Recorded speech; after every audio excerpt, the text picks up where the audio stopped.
The first time I went to the legitimate magazine, back in the day, he'll tell that story here. This guy introduces me. I was so scared, like this is the holy grail of this magazine that I was a part of, I wanted to be advertising with, and he greets me.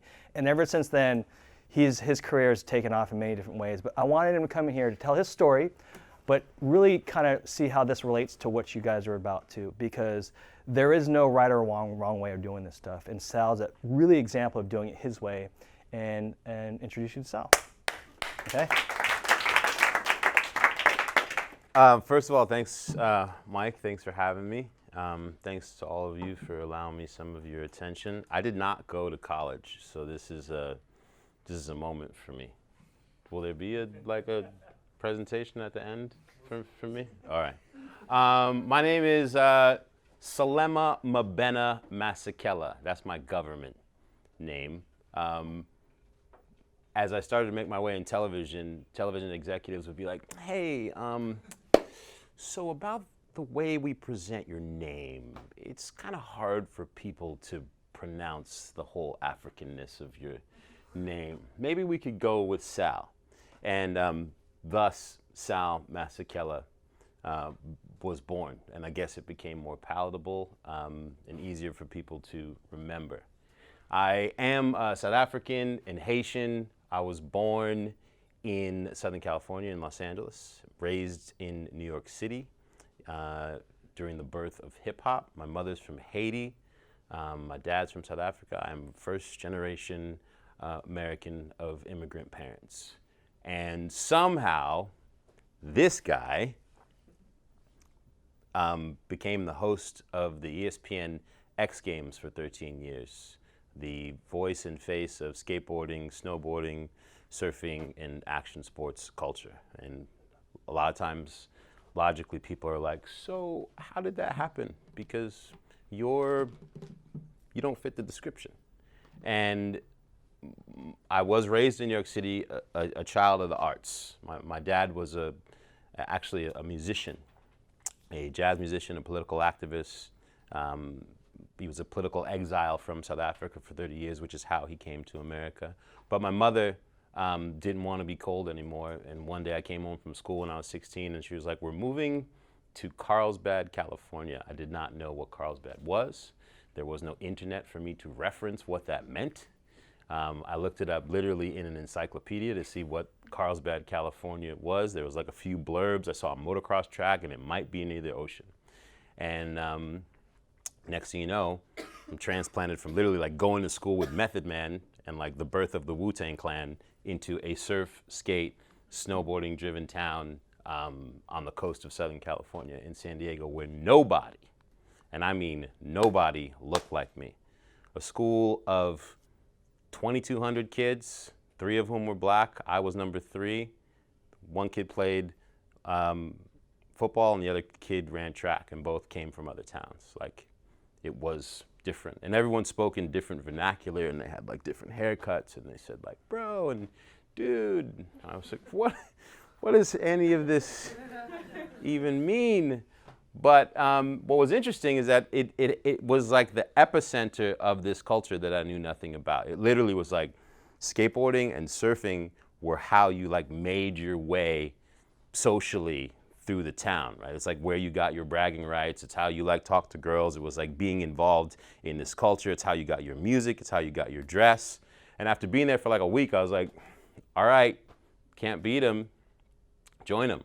I'm gonna figure this out. And there happened to be a couple of really cool kids in my class that took an interest in me and took me to the beach for the first time. In my economics class, I told a kid that like I wanted to learn how to surf, and this kid looked at me like he was like concerned for me. Like, and he looked at me and he's like, hey, you people don't even know how to swim. Like, what do you mean you're gonna learn how to surf? And it was, there was a part of me that wanted to like slap him and or punch, maybe a combination of both. And then the other part was like, oh wow, that's what you think here. Like, you have no concept of like blackness in any way, shape, or form. And that we swim, all sorts of swim. And it lit a fire underneath me, really. I was like, okay, I'm gonna learn this thing. And I paddled out at this beach in San Diego with a bunch of these kids. They gave me a board and a wetsuit, and I managed to stand up for like 10 seconds on a wave. And I didn't know what I was getting myself into, but it literally was like a catching of the spirit. Like my whole life changed. I felt this energy. I was riding a wave on the ocean, and I was like, I need to know what all of this is. And that began like a love affair with surfing, skateboarding. I started snowboarding 6 months later, and I just drank it in. Like it just became my whole thing. It was this form of personal expression, like being able to like implement your style and your personality into riding waves and riding mountains and riding a skateboard. It influenced how I dressed, who my friends were, etc. And it changed my life. It really changed the direction of my life. When I graduated from high school, I had no desire to go to college. I just wanted to stay in this thing. And I worked every job under the sun to try and support my habit. I was a janitor, I did construction, I was a bank teller, I was a customer service agent at Bank of America, I was a barback, I was a bouncer, I was a bartender, I was a waiter. I was good at none of them. And I got fired a lot because I would call in sick when the waves were good and inevitably end up getting caught because someone would rat you out. Then I finally got a job in a surf shop, and I thought like, all right, cool, at least I would work like in the thing that I loved, because I would hang out at the shop anyway all the time, because that's what you did. Like you go and you watch videos and like check out new equipment, and you just, you know, drink it in. And about 6 months into working at this shop, I go in to work one day, and the manager takes me to the back and he says, hey, you know, it's really slow. We didn't expect business to be this slow, but you were the last guy hired, so we're gonna put you off of the schedule. But you know, call in every once in a while and we'll see if we can get you back on. I was like, I just quit my job at a bank to come work in your shop, and you're telling me that I'm getting let go. I got the job back at the bank, and 3 months later, this guy comes, he calls me at my bank and says, hey, I gotta talk to you. I have this thing on my conscience. He said, basically, we didn't let you go because things were slow. We let you go because the owners of the shop told us we had to let you go because you don't fit the image of a surf shop. Like, here's this thing that like I fell in love with, like I had devoted myself to, I felt like was mine. And these people are telling me that because of this, I might scare the customers away because they're not going to buy into the fact that a black man does these sports. And it was a really difficult thing for me. You know, I remember coming home and telling my mother what happened, and I was like militant as fuck. You know, it was just like Public Enemy time. I was like, I'm going to sue them. They're going to change that shit to my name. It's going to say Sal's Surf Shop. My mother's like, you could do that if you wanted to. But how do you think it will go over in this town? There's generations and generations of people for whom that surf shop is a thing. Do you think everyone's going to come and rally behind you? She's like, I don't think so. However, you can figure out how to make your way and not let anyone dictate what spaces that you're allowed to be in. This is just as much yours as it is theirs. And it changed my direction, that conversation with my mom. And I decided to like somehow or another let it go and figure out what my way looked like. One of those jobs that I mentioned was a busser. I was bussing tables. And at a certain point, I was about 21, I was bussing tables at this breakfast restaurant, and I was barbacking at a place called the Belly Up Tavern in Solana Beach. And I was in Encinitas, California, just south of Carlsbad. And a group of people came into this restaurant. They were all wearing badges for the ASR trade show, an action sports trade show, like the actual like hub of the industry. And I told my boy, I was like, yo, you got to give me that table. Those are my peoples. I got to talk to them. I just wanted to know who they were. Like, what's it like to work in the business? And long story short, I developed a relationship with one of the guys there, and he started coming in on a regular basis. I'm like styling him out with extra fries and orange juices and coffees and stuff, just being a bro. And he says to me one day, he's like, yo, what are you doing with your actual and whole life? Like, and I was like, I don't know. I'm just trying to figure it out. Like, I work some jobs, and I surf and snowboard as much as possible. He's like, where's that going to get you? I did not have an answer for him. And he gave me his card. He said, call me.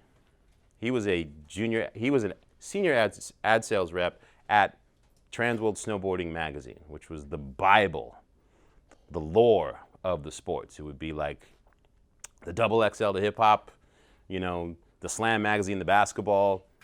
This was it. And it was a snowboarding and skateboarding magazine, and later a surf magazine. God gave me his card. He's like, call me. I'm gonna get you a job.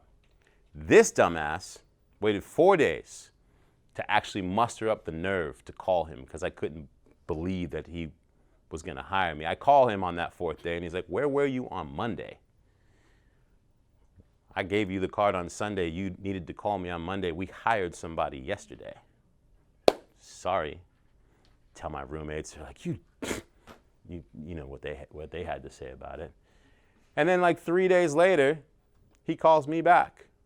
Now mind you, I had a job that was gonna be a junior ad sales rep underneath him. He was gonna groom me, like straight shot into the coolest. He said, the girl who answers the phones, the receptionist, she just decided that she's going back to school and we need a receptionist. It's yours for the taking, and you can figure out how to make it from there. And I decided to take it. And what would have seemed like a setback actually ended up being like the craziest weird little gift, in that answering the phones at Transworld Snowboarding and Skateboarding Magazine meant that I talked to everyone. Pro skaters, pro snowboarders, shops from around the country that were calling their reps for the magazines, photographers. Literally, we were Switzerland. We were the Bible of the sport, and everyone had to come literally through me. And so I used it as an opportunity to hustle and tell people about who I was. They'd tell me they were from Burton Snowboards. I'd be like, oh, wow, I ride a such and such and such and such. I'm a big fan of the brand. Tell me more about what you guys are doing. And I started to hustle that way. I'd go to the photo departments or the editorial departments in and around the magazine and ask people like, do you need envelopes stuffed? Can I figure out a call list for you? Whatever the hustle was, and that ended up getting me a job in product sales. So I went from incoming calls, right? Like people who are calling and trying to make their way to get their brands. Like Mike said, you had to come to Transworld. If you started a brand, you had to come through, you had to meet the editorial department so you could get your athletes that you sponsored in the magazine and editorial. You had to negotiate your ad prices, etc., figure out ways to market your brand. So that's how we met as kids, literally at that first job. But now in the product sales department, where I'd be selling like magazines to shops and making sure they had a certain amount of orders and merchandise, hoodies, sweatshirts, what have you, I'm calling shops all over the country and I'm getting a sense of what their communities are like, what kind of products people are into, what kind of music, what kind of brands, etc. And now I become that much more valuable in the amount of information that I know about the whole country and the industry. So that when someone like Mike comes in and stops by my booth and says, hey, what's going on, I can tell him what's hot on the Northeast right now or in the South. And like, they might not be into this, but they're into that. And it was about, because the internet wasn't a thing that you built relationships on, just being on the phone and talking to people was how you built relationships. It's how you made lasting connections. And so then when someone met you, they were like, yo, I'm looking for Sal. He's that dude that I talked to, or vice versa. And that's how you start to build this network. I left that job and went to a skateboard brand called Planet Earth. This is around the mid-90s, and I started selling skateboards for them on the phone. And taking everything that I had learned at Planet Earth, at Transworld, and applying it at Planet Earth. And in turn, they decided that they wanted to get involved in snowboarding and making snowboarding outerwear. There was a pro skater by the name of Chris Miller, who was a legend that started this brand. And because of the relationships that I had at Transworld, I was like, hey, I can help you get this thing off the ground. I can get you athletes to ride for the company, etc. And it was about, the greatest thing about that part of the industry and that time is that the only people who cared about skateboarding or snowboarding or surfing were the people who were doing it. Like, there was no outsiders. Like, if you didn't wear the stuff unless you did it. And if someone like wore the stuff that didn't do it, you would call them out. Be like, nah, you're not one of us. And when it came to putting together events, when it came to putting on contests or anything, you couldn't call like a production company. You figured out how to do the jobs yourselves. You figured out how to market your brand, and you would put together events. You'd go to a shop and be like, hey, we want to do this thing in your parking lot, etc. Cool. Like, we got to figure out what that means. Scaffolding, etc. Catering. And at the very end of that was the microphone, because there was going to be a crowd there. And someone was going to have to entertain the crowd and the athletes and basically MC. And we would all take turns on the mic. And it kind of was like a strange MC battle of sorts, because you could tell if people weren't into you, like you just wouldn't hear anything, and someone would just walk up to you and be like, give me that, you know? And guys would take turns. And one day I was just like, I think I could do that. And I grabbed the mic and I started making up stories about like dudes who were skating. I didn't know who they were, but I would make up bios in my head of who they were and where they were from, and like people would laugh and the athletes would get stoked. And next thing you know, someone would call and say like, hey, we heard that you were really good at such and such a shop. Can you come up to our demo or our contest, or come up to the mountain? And I got this reputation as like the guy who you called who was just never gonna shut up and might like make your event fun. And that happened to coincide with the time where suddenly Madison Avenue sees that there's money in this subculture of action sports. And suddenly, everyone and their mother wants to, we always thought of ourselves as the action sports community, but then one day someone said, they're extreme. It's extreme sports. And we're like, who's extreme? None of us are extreme, but it was like, no, they're extreme. And next thing you know, there's extreme burgers and there's extreme games. And suddenly, because these companies were after, you know, the dollars of these kids, they basically just like started defining at a mainstream level what our culture looked like. And you started seeing people putting events on TV that definitely weren't organized by any of us. And you just would watch it and be like, oh my God, this is the worst thing ever. Like, how are they, like, we live this shit. And here they are, like, bastardizing our sport because they can sell advertising against it. Bastardizing the culture because they can sell advertising against it.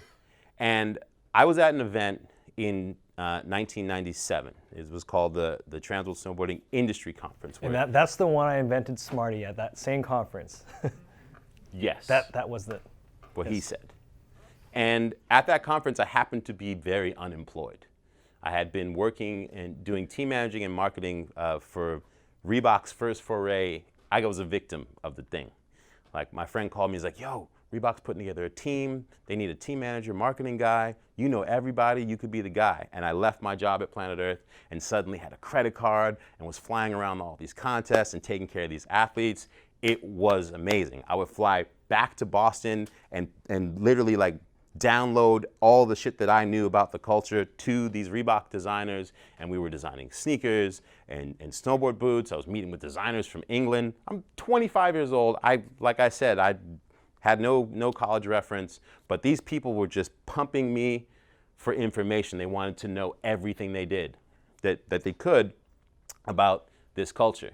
And it was an incredible thing until someone at like one of the bean counters at Reebok realized like, hey, you know, we sell more boys medium soccer t-shirts than we do all of these skateboard shoes and snowboard boots that we're trying to make. Like, we don't need this.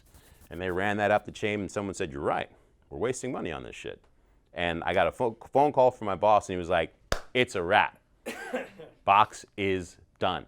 But I still had the credit card. And the industry conference was the next month. So I called him and I was like, hey, I don't have a job. But if there's ever a place that I could get my next job, it's going to be there. And he's like, don't worry. He was an Australian guy. His name Nick Adcock. He said, don't worry about it, mate. Just throw it on your card and use it until it doesn't work anymore. I was like, bet. So needless to say, the next month, like, I was living somewhat of my best unemployed life. And I made it to Vail, Colorado for this conference. And at the conference, there's about 500 people in this hall. And they had one of the final panels was about new media and action sports, mainstream media and action sports culture. And it was Ron Simeo, the inventor of the X Games. It was a guy from MTV, I think a telecom company. And these people were being destroyed by everyone in the room, because finally we had the people in the room who were bastardizing the culture, and they are getting lit up. And basically it's like, why aren't you coming to us for the stories? Why aren't you at least like trying to learn about the culture and working with us if you're going to advertise and make us look like make us look like you're looking right now, like clowns? Like before the X Games became the X Games, they were the Extreme Games. And the ramps were like purple and blue and pink, and they used like football announcers and baseball announcers to announce these events. And they knew nothing about the athletes or the sports or the tricks, and you just watched it with the volume off. So towards the end of this conference, I stand up, like they were doing Q&A, and I stood up in the middle of the thing.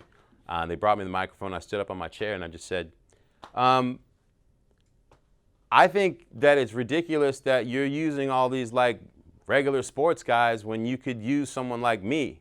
And I actually called out the guy at MTV because Bill Bellamy, who was a VJ at the time, they had him on the side of the ramp and he was talking crazy, like literally making fun of snowboarding. I was like, no offense, but Bill Bellamy doesn't snowboard. I'm black, I'm snowboard, and I could do that job. And all my, all 500 people in the room know me. Like, people just get up and start cheering, like, yeah! It was like this moment, which I wasn't expecting. And it ended at that point. Afterwards, people are coming up to me, like, buying me beers. I'm unemployed. Like, your beers are cool, I need a job. And this guy who was an exec at MTV comes up to me at the dinner. He's like 6 foot something. He comes up to me. He's like, so that shit that you were talking up there, were you for real? I said, absolutely. He's like, you really think you could represent your culture on television? I was like, hire me, bro. Gives me his card, says, call me next week. Couldn't believe it. I call him that next week. He puts me in touch with a casting person in Santa Monica. I took a train from San Diego up to Santa Monica to MTV Studios, and I'm like, that's it. I'm gonna be a VJ. This is my moment. I get there, I do the audition. They're using literally big postcards, and you're just kind of riffing. And I'm like, I nailed that shit. I took the train back home, and I was like, my life has changed. I'm moving to New York, I'm gonna be a VJ. They called me the next week, and they're like, yeah, we don't really think that you're cut out for this, but thanks for coming up. And they did this thing called an MTV Sports and Music Festival that year. It had all these big bands, and they hired a young woman from Texas who claimed to be a pro snowboarder, and she was really not good. And the next year, they called me back, and they said, hey, would you like to come in again for an audition? I did the audition, and that was my big break in 1999 as one of the hosts of the MTV Sports and Music Festivals. Concurrently at that same time, in that year gap where I thought that I was going to move to New York and be a star, a bunch of my friends of color were getting together and meeting for coffee every week, guys who worked in the industry, because there were not very many of us. And we were talking about what representation had meant growing up, the different athletes like Steve Stedham, who was one of the few black pro skateboarders, what it meant to see these riders that inspired us to know that hey, this is a space that we can be in, this is ours as well. And in the midst of those conversations, we started to think of well, what if there was a brand where it didn't just look like blonde-haired, blue-eyed bros in every ad, which is what all the ads were for every company. What if we started a brand that we could literally be like, hey, this is a culture for everyone? And my friend Alyasha Aworka Moore, who was a brilliant designer, went to a Garmento company in Seattle that basically was the parent company for a brand called MECA, big hip hop brand, in the late 90s, early 2000s. and convinced these guys to give us $3 million and start our own company that we called Alphanumeric, the Environmental Protection Company. And basically what we wanted to do was like show that like Filipino kids and Puerto Rican kids and Mexican kids and black kids and white kids and punk rock kids and hip hop kids, that this culture was literally not just through the lens you were being shown. And we wanted to be about education, like that play on words, Environmental Protection Company. And so all of our ads were uniquely shot and focused on education and taglines that you would think had to do with like school education, but was leading you back to skateboarding, snowboarding, surfing, import car culture.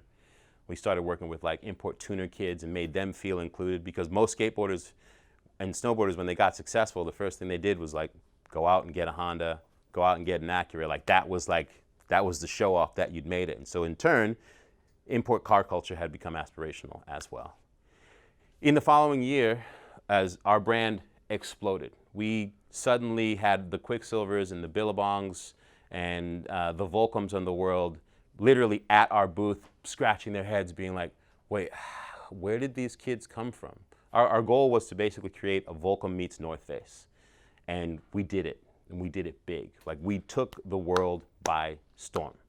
And, you know, the big brands were coming trying to hire us away, and they just couldn't believe that, like, a bunch of random kids of color had started a brand that within a year was as competitive as any brand within the industry. And around that same time, the MTV thing had helped me to the point where on the side I would end up hosting lifestyle shows and events, doing a little stints here at Fox Sports, a few more events for MTV. And I was at an event in Colorado, at Breckenridge, Colorado, with our athletes. I was the marketing director and team manager, so I would be at the events with athletes and taking them to shops and marketing our clothing. And a guy walked up to me and he said, "Hey, excuse me, you sell Masekela?" We were in a bar after the contest, a scene that they called the après. And at the après, like, people are drunk and just going ham after being on the mountain all day at a contest. So I was a few drinks in, and I feel this tap on the shoulder, and the guy says, "Excuse me, are you Sal Masekela?" I said, "Yes." He said, "I'm Phil Orleans. I'm the executive producer of snowboarding for the ESPN X Games, and I'm looking for you. I'd like to talk to you." I said, "Bullshit." Literally bullshit to his face. I stood up in my chair, and I was like, "Who the F put this guy up to this? Very funny." And I sat back down. Taps me on the shoulder again, pulls out the, you know, like the 75-cent business card, like the thick one with the like embossed, like dope lettering that you like, wow, I'll never afford that. That card. He handed it to me and it said, "Yeah, that's who you are, executive producer of snowboarding at the X Games." He said, "We're looking for authentic voices. We realize that we've been doing things wrong, and we want to bring in voices that can translate what's happening on the screen to a mass audience in a way that actually bolsters the culture. And I'd like to talk to you." He bought literally a six-pack. We went out into the lobby of the hotel, and I told him everything that was horrible about the X Games for 3 hours. And then when he offered me a job, I was like, nah, I could never do that. I got back to San Diego, where we ran Alphanumeric, and I told everybody, I was like, "Yeah, this dude came up to me and he was telling me he wanted me to work at X Games," and I told him what time it was, and they were like, "You did what?" Like, yo, you could literally be our representative of the culture. Like, we need you. Like, yes, their thing is shitty and it's cheesy and what have you, but you could help make a difference. And they convinced me to call them back. I took the job, and that began a 13-year paid journalism, storytelling education on the worldwide leader of sports. And really, my job was simple. I just had to tell stories. I knew everything there was to know about these athletes, about the nuances of what was happening on screen, about their personalities, and about the culture. I was not a sportscaster, and I was not a television host, and I was not a journalist. I knew nothing of those things and had not been educated that way. But I knew that there was no one at ESPN that could tell me anything about this thing. And they taught me how to be a professional. And I went from being a sideline reporter to the host of the X Games within 2 years, under the tutelage of some really great talent that took me under their wing and put their foot in my ass lovingly, because I thought that I was a big deal and I wasn't. I ended up being a sideline reporter for the Western Conference of the NBA on ESPN and ABC in the inaugural first 2 seasons of the NBA. And I had a television career that was launched out of it. And it was strictly from staying as true as possible to this passion, to the culture, and the fact that like I lived this thing. And that was how I presented myself on television, as someone who lived it. And it was strange too, because I was this dreadlock dude on the X Games and a black man, and there were no competitors, no one on the screen that looked like me. But I had to get people to buy into the fact that I was the expert and that what you were getting from me was the truth. And you could go and take that and tell the next person and the next person what you learned, what happened, this incredible thing that you watched in these sports that most people had never seen before. Like they had just watched the basketball game, and then we had to convince them to stay to watch Shaun White or Tony Hawk. And it was a magical, magical time, like a gift that when I look back on it, I can't even believe that it happened. I moved to Los Angeles in 2004 and to basically see if I could make it in television. In 2006, I got a job at E! Entertainment as the host of a nightly entertainment news show called The Daily 10, where I literally came on like Ryan Seacrest at 7 o'clock, me at 7:30. Like he had to throw to me, which I always loved because he couldn't stand me. But it was, and I did that for like 4.5 years while also doing the X Games. And suddenly I had a real television career. In 2010, because of my South African heritage, ESPN invited me to go to South Africa and be a human interest reporter. So I took a leave from E! And for 6 weeks, I roamed South Africa and told people stories about post-apartheid South Africa and gave them context about this country that I literally was like a son of the soil of while they were watching these World Cup games. My father and I did a road trip through South Africa for 3 weeks. And we did a documentary called Through My Father's Eyes.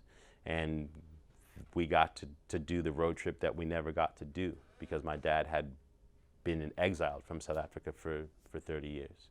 And it was the first time that we ever got to roam the country together. And ESPN paid for it and showed it to the world. I left ESPN in 2012. I made a deal with Red Bull Media House because I realized that they were doing all these really dope events that showcased these sports in really cool ways, but they didn't have a me.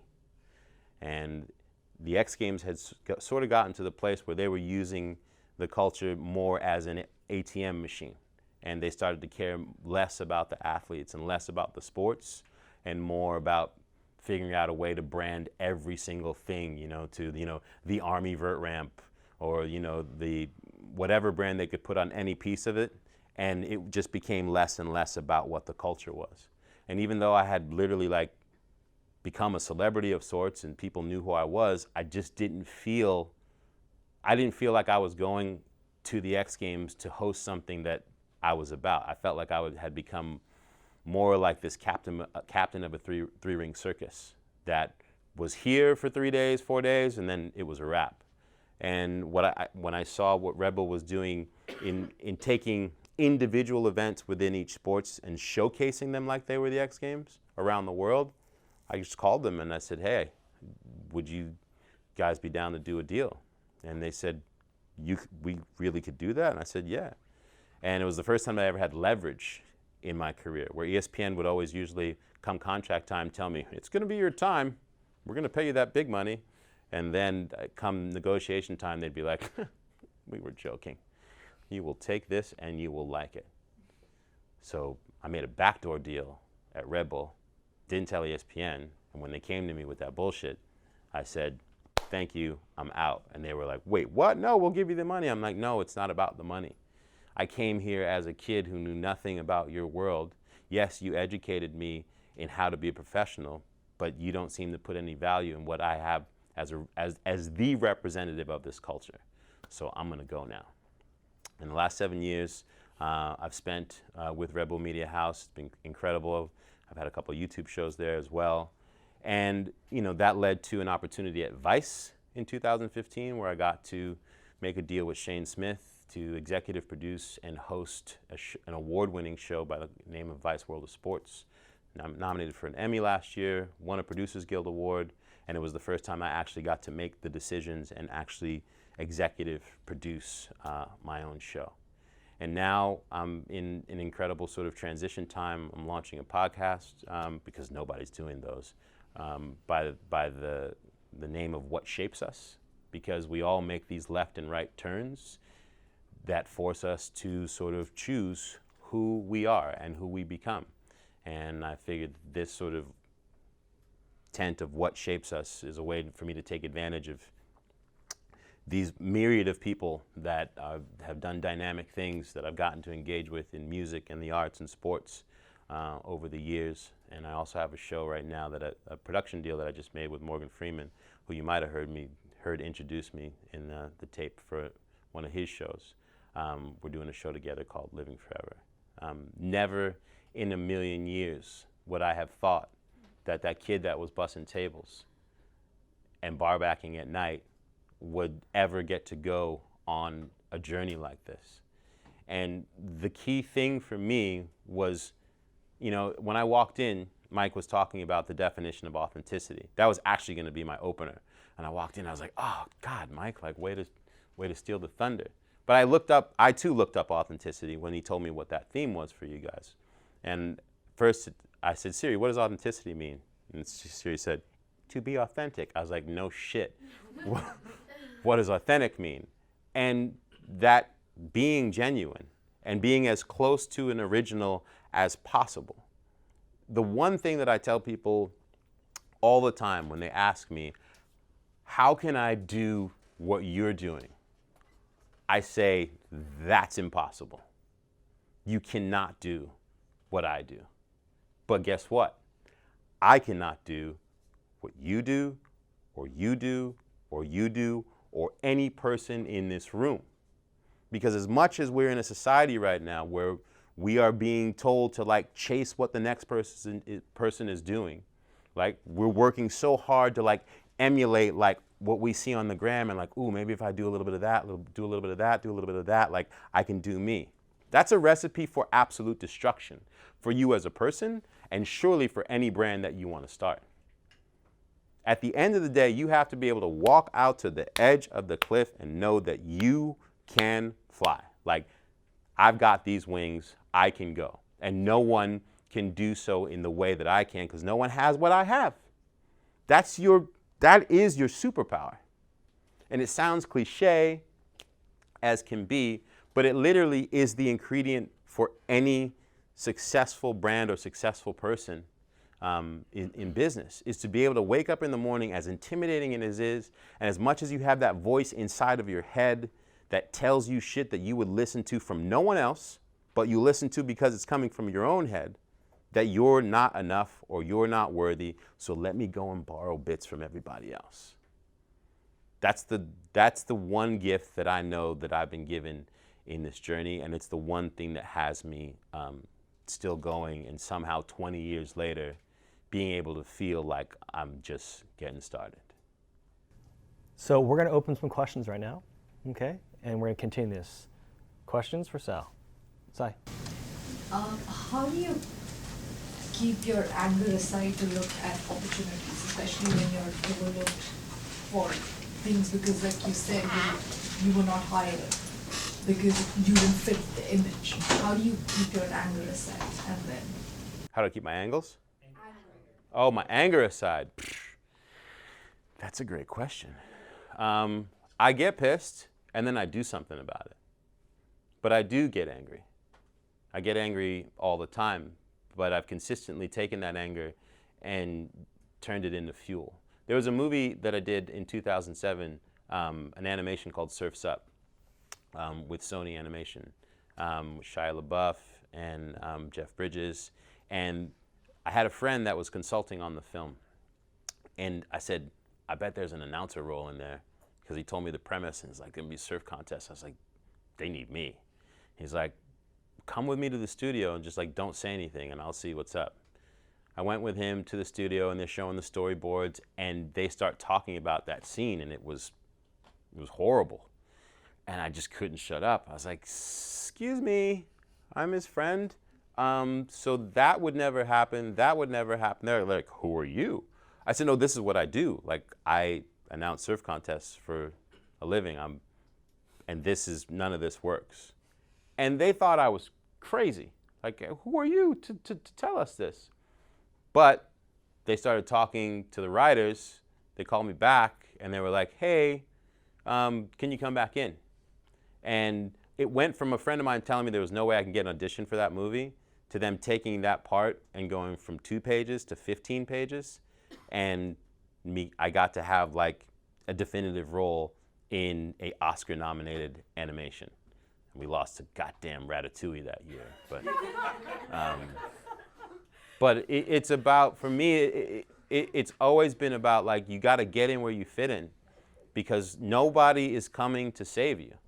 No one, like, you could have the greatest idea in the world and all the talent on earth. Nobody's coming to be like, hey, I heard you make the dopest sausages on earth.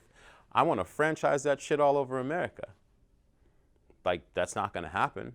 But you have lines out the block. I live around the corner from your restaurant in Venice. I eat there on a regular basis. And the reason why I started going to eat there is because there's a line up out the street all the time. And finally I had to be like, I can't say the word, but I need to know what's happening in there.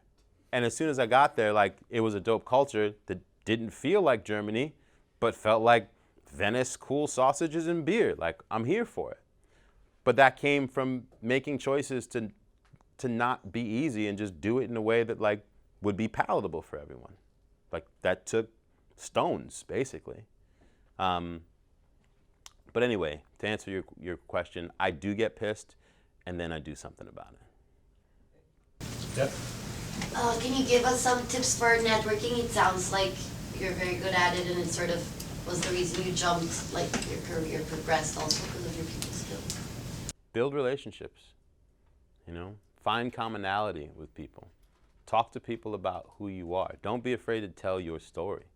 When people ask you what you're into, tell them. Tell them how you grew up. They're going to tell you how they grew up. You're going to find some sort of thing that you have in common with them, and then you build relationships. It's the simplest part of human connection. Like, networking is this like really cool big word that sounds like a skill set. But at the end of the day, it's like, be yourself, be cool, engage. And I always treated it as like trying to build really, in the quest for friendships, like, not everyone becomes a friend, but you are able to build really strong relationships. And I always tried to not sell off the front end. Like, if I had an idea or I knew that I could get close to that person, I never walked up to them and was like, hey, I know I'm never gonna get this opportunity again. Like, those people would usually be like, hey, slow down. But finding commonality, finding a way to like find some sort of common ground, and then presenting who you are and what you're into, I believe it's a lot easier. And sometimes that means waiting down the line to hit that person up and be like, hey, I have this idea. I wanted to talk to you about it when I met you, but it wasn't really fleshed out yet. But I see what you do. I'd really like to get your eyes on this. You'd be surprised how people would be like, oh, that's so cool that you think I'm cool enough to put eyes on your thing. I'll do so. But yeah, relationships, for sure. Have you ever felt like you've had to compromise your authenticity to get ahead? Yeah. When I did this, it's my biggest regret. My biggest regret in my career. My grandfather is Selema Masekela. I come from a long line of proud Masekelas. And I used to have my name fonted as Selema Masekela, but people would still call me Sal on TV. And I was cool with that. And I let this executive in 2002 come up to me and literally do the thing with the quotes. And he was like, it's just that it's so hard to say these 3 syllables, Selema. And he's like, Sal Masekela, it just rolls off the tongue. Come on. I was new in the business, I was new in the game, and I was like, okay. And that was a compromise. Some would be like, hey, that was a compromise that got you further. Perhaps. I don't know. But it's the one that I still kick myself about. How do you deal with microaggressions in the workplace?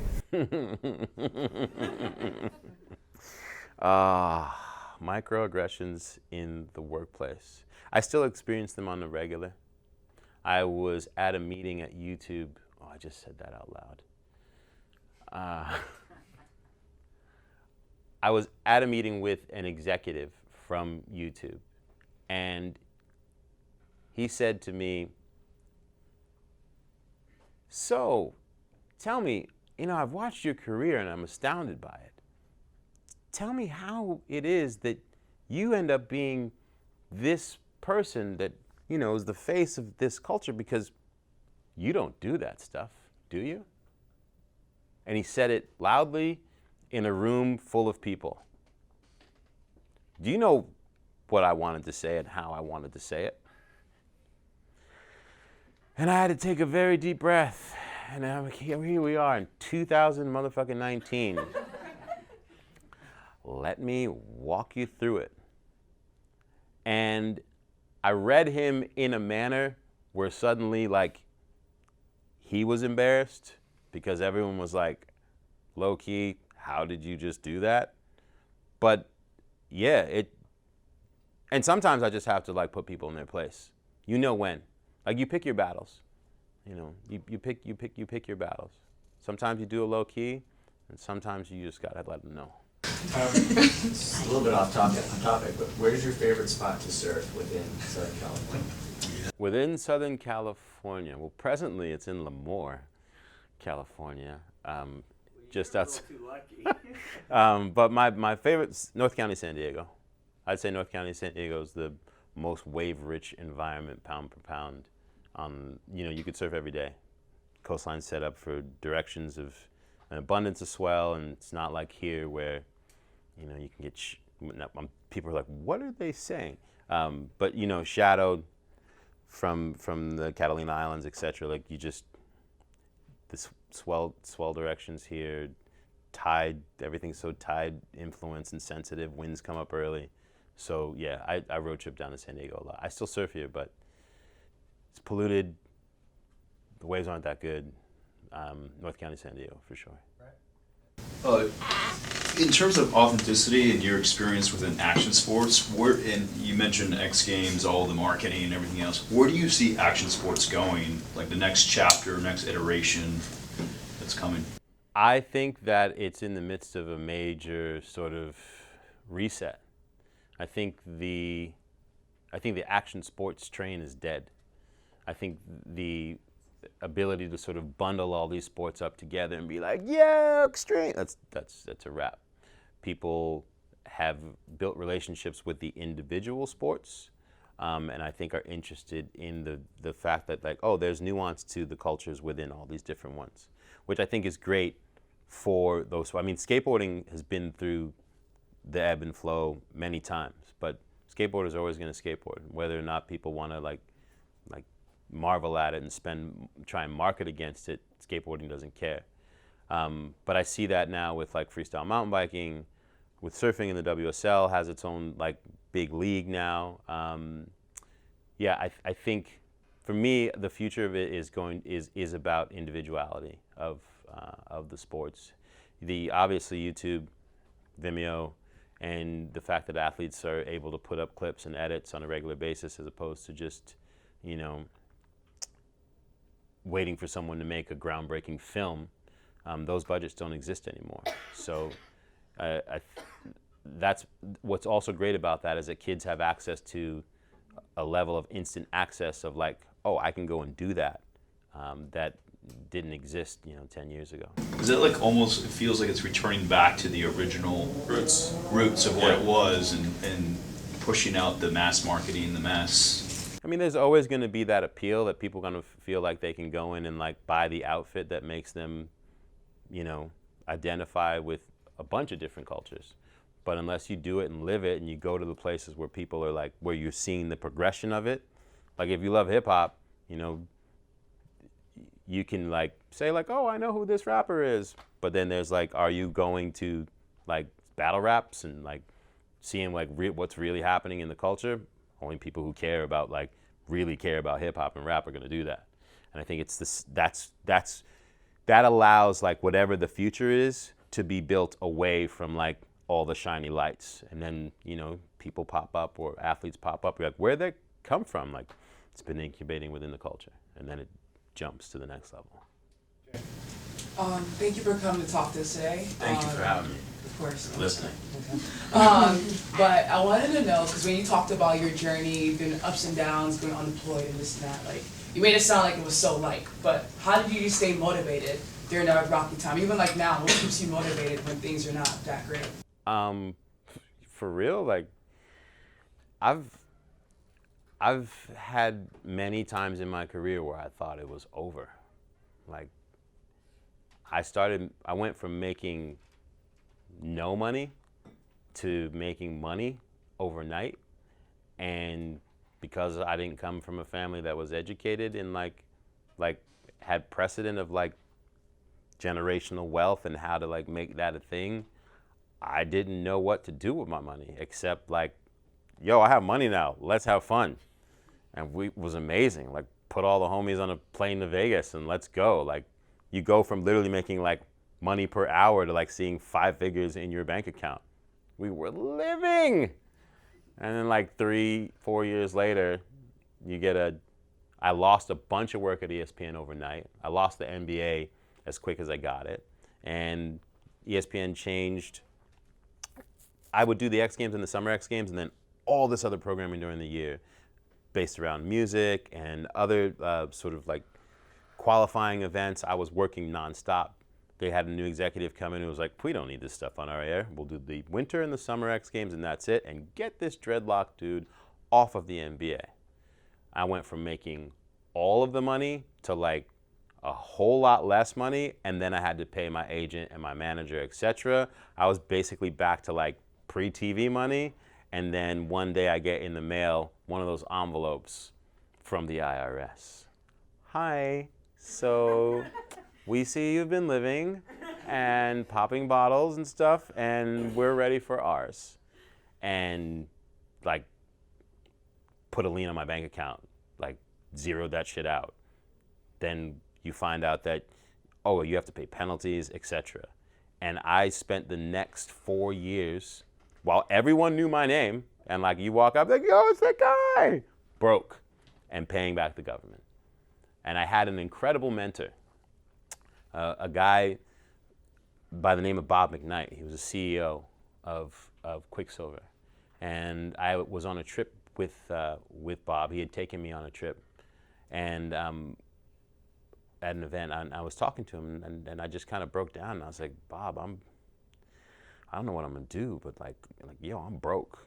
Like, and here's what's going on. And I have a tax attorney, and I'm negotiating for an offer in compromise, and I don't know how long this thing is gonna last. And he looked at me. This dude, you know, runs a, you know, almost $1 billion company at the time, and he just started laughing at me. I was like, did you not hear what I said? And he looked at me and said, listen, Sal, if you don't lose all of it once, you haven't done it right. You think you're the only person who like went and had the best time, and now he's like, now you get to focus. Now you get to be hungry and prove that what just happened wasn't a fluke. It was the best advice anyone had ever given me, because I had an opportunity to file for bankruptcy, which would have given me like 7 years of not being able to have a credit card, but they would have wiped all that shit away. And the one thing that I never did anytime that I'd lost a job before, and this is not a judgment of anyone who has, it was just a mindset, maybe even a pride thing for me, is that when I got laid off or fired from any of my other hourly jobs before that, I never went on unemployment. And I didn't go on unemployment because I didn't want to go and make that march and put my head down and be like, so yeah, I fucked up, can I get that money? And it was just a weird thing in my head. And so I would hustle and figure out ways to get another job because I didn't want to get comfortable. And it was strangely in a far different scale when suddenly you owe like 6 figures to the government and you don't have it, I was like, no. I feel like if I decide to claim bankruptcy right now, I don't know if I'm gonna be able to, like, if that's gonna be authentic to me. I feel like I cheated. And so I didn't do it. And it was literally when I made that decision not to file for bankruptcy, 3 months later, I got a call from E! Entertainment off of an audition I had done the year before that said, we have this show called The Daily 10 and we can't find someone. We found an old tape of yours from an audition. Do you want to come be the host of this show? And that's how I paid my shit off. Thank you, Sal. Selema. Thank you, guys. Okay. You can talk to Sal for about 5 minutes, take a break.